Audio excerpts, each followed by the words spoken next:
to this beat.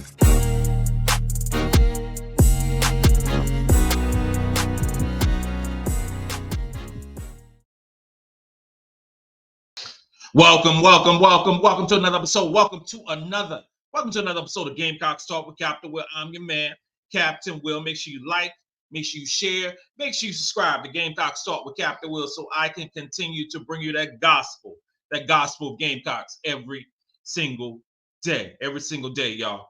You are now rocking with the best. And since you're rocking with the best, come rock with your man, Captain Will. We got a good one today, y'all. We have a good one today, y'all. We are talking about South Carolina's top 5 returning players. South Carolina's top 5 returning players for the 2024-2025 season. We have a multitude of options on this roster, 13 strong, for the three-time defending, reigning national champions. First game is November 4th in Las Vegas against Michigan. We're not going to discuss the transfer of Miriam Dada, coming over for Arkansas, who's going to challenge for playing time, challenge for a starting position, in my humble opinion. We're not going to talk about the one of the top-rated recruiting classes in the country with Joyce Edwards and Maddy McDaniel and Adhel Tac all taking flight and ready to play for the South Carolina Gamecocks. We're talking about the players who are returning. And which includes from Raven Johnson to Sakima Walker, from Te-Hina Paopao to Bree Hall, from MiLaysia Fulwiley to Tessa Johnson. So many great players are returning to this roster because we only lost one. We lost one player, one WNBA high first-round pick, and Camila Cardozo, who's doing very well for the Chicago Sky. We lost one player for this outstanding championship team. That's it. That is it. Nobody else. So if we are going to discuss the top 5 remaining or returning players, we have to start. With Raven Hollywood Johnson. We have to begin with Raven Hollywood Johnson, who was a second ranked in her recruiting class. Back in 2021. Number 1 point guard overall. Tore up her ACL a couple of games into her freshman season, ended up redshirting. Played so well this season. So Raven Johnson is the top returning player for a number of reasons. First off, she averaged the most minutes. Average of 28 minutes per basketball game. She was the best perimeter defender in the SEC with anybody playing over 25 minutes. That was Raven Hollywood Johnson. We saw it on full display throughout the season, but the whole world saw it on full display in the national championship game against one Caitlin Clark. But she brings more to the table than just defense. She's a quintessential point guard. She's what I envision as how I want a point guard to play. Not a point guard who is taking 20 plus shots. That's not a point guard. That's a shooting guard. That's a wing. That's not a point guard. We see that from time to time in various different players, but Raven Johnson is the quintessential point guard and the best point guard for this team by a long shot. Not even close. I wouldn't take any other player at the point guard position in the country other than Raven Johnson. Her 28 minutes a game, she averaged 8 points, 5 rebounds, 5 assists, 2 steals, only 2 turnovers. You're talking about an assist to turnover ratio of 2.5 to 2. 2.5 to 1. 2.5 assists to 1 turnover. That is awesome. That is amazing. That is what your point guard is supposed to do. You don't want a point guard who get the same amount of turnovers that they get assists. You don't want that. You want a point guard to make plays and also limit the turnovers. That's Raven Johnson. And she still gets 2 steals a game. And supposedly for the player who couldn't shoot last year, I guess she found out how to shoot, huh? 44% from the field on 7 attempts, 35% from 3 on 2.2 3-point attempts per basketball game. Raven Johnson is the first one. Raven Johnson is the best returning player on this South Carolina basketball team. This team, in my humble opinion, will be led by one Raven Johnson. We all know, if you're a follower, Captain, you know that she's eligible for the WNBA draft and currently 14th ranked player in the mock draft for the WNBA, and because she's a rising junior, I should say a redshirt junior, so she's eligible for the WNBA.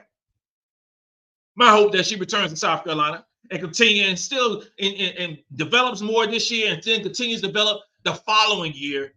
And because I believe that Raven Johnson has the ability right now. We talking about a redshirt junior, upcoming redshirt junior, who's played real talk.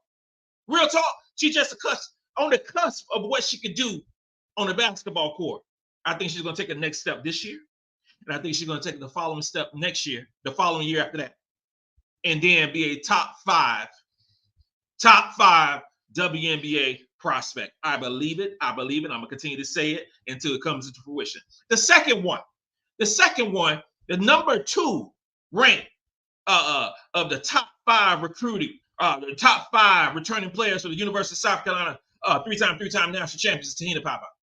Te-Hina Paopao. She was godsend to come over from Oregon to South Carolina. Then even more so for her to commit and say that I want to return for a 5th year instead of going to the WNBA draft. Instead of, she want to run it back again, get back-to-back national champions. Back-to-back national championships.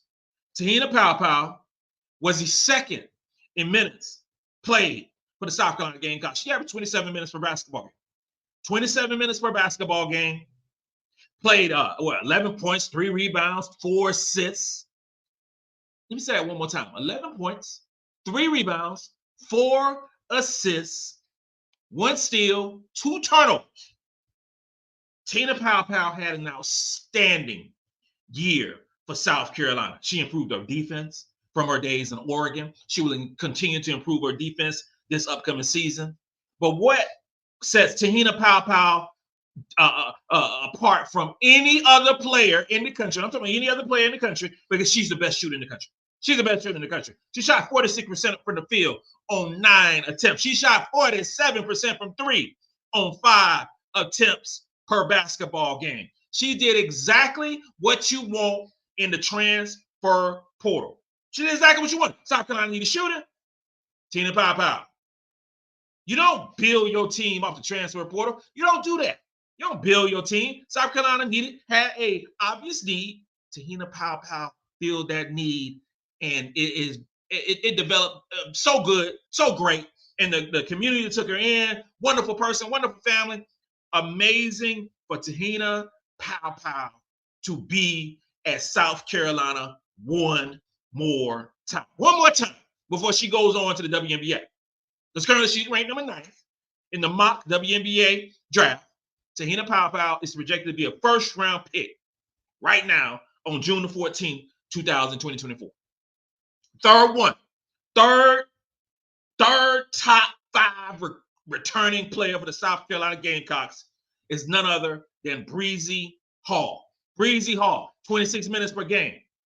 26 minutes per game. 9 points, 3 rebounds, 2 assists, 1 steal, 1 block, 1 turnover. She doesn't turn the ball over.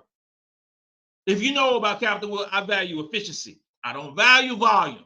I can care less about volume.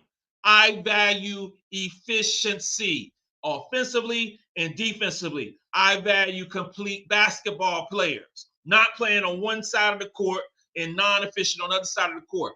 Breezy Hall is a definition of that. She don't turn the ball over. She shot 44% from the field on 8 attempts. She shot 39% from 3 on 4 attempts. Breezy Hall excelled last season. 26 minutes per basketball game. That was 3rd on the team in with returning players in terms of minutes.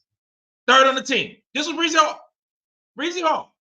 Now, it's going to be a fight amongst the guards and the wings of this basketball team for everyone to retain and keep their starting position. But Breezy Hall is a baller, and she's going into her senior season. She continues to improve. And because think about it, she didn't play much her freshman year, didn't play much her sophomore year. Came in her junior year, took on the leadership role. And remember Media Day? Media Day, it was Breezy and Te-Hina. Breezy and Te-Hina. At Media Day, SEC Media Day. Breezy had a great year, and I expect her to do the same thing this upcoming year. The same exact thing, except a little bit better. Little bit better. If Breezy can continue her shooting 44, 45%, get that three-point percentage up 40, 41%, keep her efficiency going, continue to play some really good defense, Breezy Hall will be one to watch in the WNBA draft. She really will be. She really would be. And then fourth, you're talking about Ashlyn Watkins. Ashlyn Watkins played 21 minutes per basketball game. Only had, I think it was nine starts, 21 minutes per basketball game, had the lowest defensive rating in the country. Now, I know she didn't play 25, 27, 28, 35 minutes per game. She only played 21 minutes a game, only started 9 times, so she didn't get the accolades that I believe that she deserved. But you are talking about a player in Ashlyn Watkins who's going to be most likely starting this upcoming season.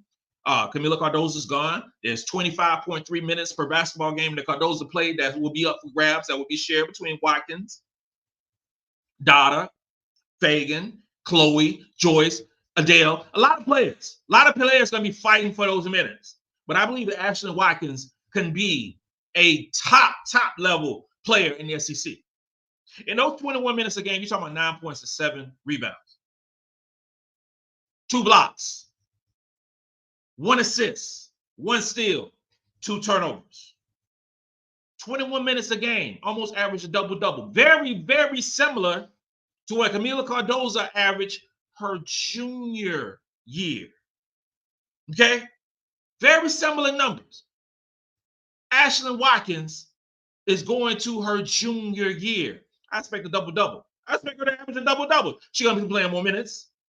She's going to get more scoring opportunities. She's getting better. You know she's getting stronger. I think she's going to lead the conference in blocks because she'll be playing more minutes. As long as she keeps the turnovers down, because she only had 2 turnovers basketball game. As long as she keeps the fouls down and she's able to stay on the court 25, 26 minutes a game, she's going to put up sensational numbers. Sensational numbers. 55% from the field on 7 attempts. She has to improve her free throw shooting. We all know that. She has to improve her free throw shooting. She went from 46% to 56% from her freshman and sophomore year. Hopefully she makes another jump to get to around 60, 62. Improving her free throws. Improving her free throws to make her more of a complete player for the South Carolina women's basketball team. Ashlyn Watkins will be a dominant post player for the South Carolina Gamecocks. Dominant. And for the conference, in the country, completely. I believe wholeheartedly that she is one of the best defenders in the country. I believe that. The last one, top 5 returning players on this South Carolina basketball team is none other than MiLaysia Fulwiley. MiLaysia Fulwiley. Average 18 minutes per game. Average 18 minutes per game, and she is the returning leading scorer for this basketball team. 18 minutes per game. The girl is straight up sensational with the basketball in her hand. Sensational. At times, unguardable. 18 minutes a game, 12 points, 3 rebounds, 2 assists, 2 steals, 1 block, 2 turnovers, 44% from the field on 10 attempts on 10 attempts, then 34% from 3 on 4 attempts per game. This was MiLaysia Fulwiley, freshman phenom, only averaged 18 minutes a game. She will not average 18 minutes a game this season. I guarantee you that. She will not average 18 minutes a game this season. And she will be the leading scorer for this basketball team. Will she start? Possibility. Will she get ample playing time? For sure. For sure. And she was one of the better perimeter players in the conference.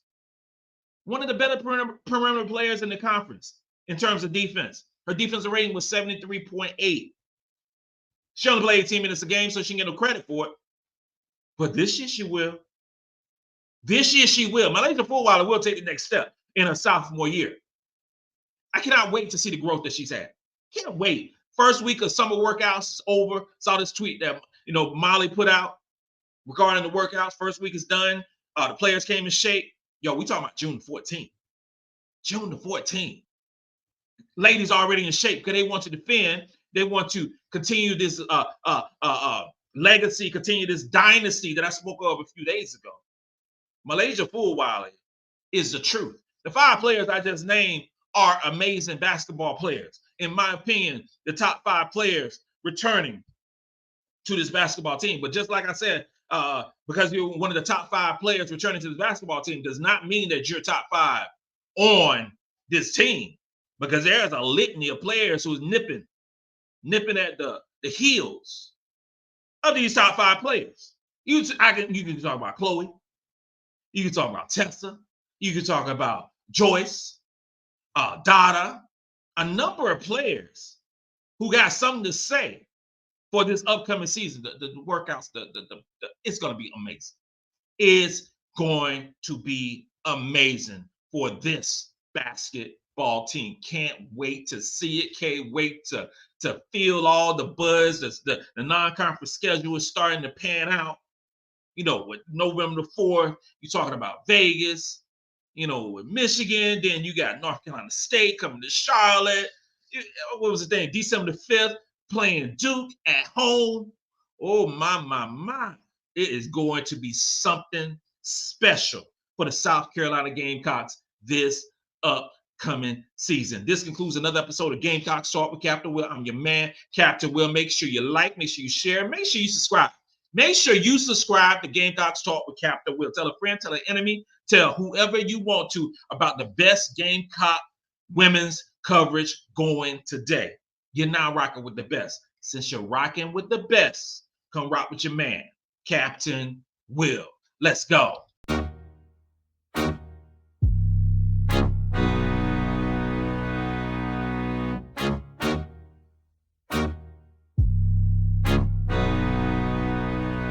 J-Rock, let this be